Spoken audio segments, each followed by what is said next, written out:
नितेश राणेजी आम्हाला मस्जिदमध्ये येऊन मारू इच्छितात म्हणजे कुठेतरी गैरसमज होते। मोहम्मद पैगंबराच्या काळामध्ये एक व्यक्ती मस्जिदमध्ये येतो आणि मस्जिदमध्ये लघवी करतो, सहकार्यांना राग येते, सहकार्यांना वाटते की याची मान उडविली पाहिजे। मोहम्मद पैगंबर म्हणतात शांत राहा, त्याला लघवी करू द्या। नंतर म्हणतात अरे बाबा ही उपासनेची जागा आहे, ही मस्जिद आहे, इथं आम्ही ईश्वराची भक्ती करतो, इथं असं लघवी करत जाऊ नको। हा व्यवहार पाहून तो अचंबित होऊन जातो।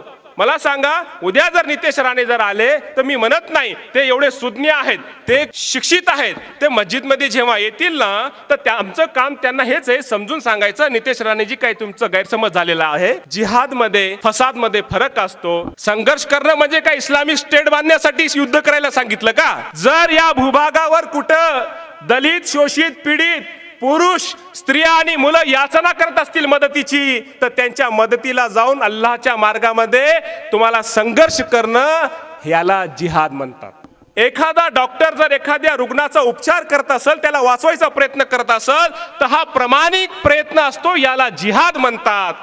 आणि एखादा गुंड जर एखाद्या व्यक्तीला हानी पोहोचत असेल, त्याचं डोकं फोडत असेल, त्याचे हातपाय तोडत असेल तर याला फसाद म्हणतात। अरे आपण सर्व बांधव आहोत, आपला निर्माता एकच आहे, हे आपण कसं विसरतो?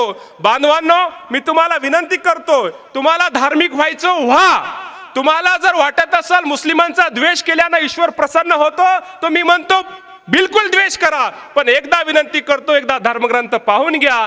कारण नेता तुम्हाला चुकीची माहिती देत असेल आणि तुम्ही त्याच्यावर आचरण केलं तर ईश्वर प्रसन्न होणार नाही, ईश्वर प्रकोप पाहिल, नंतर पश्चाताप करावा लागेल।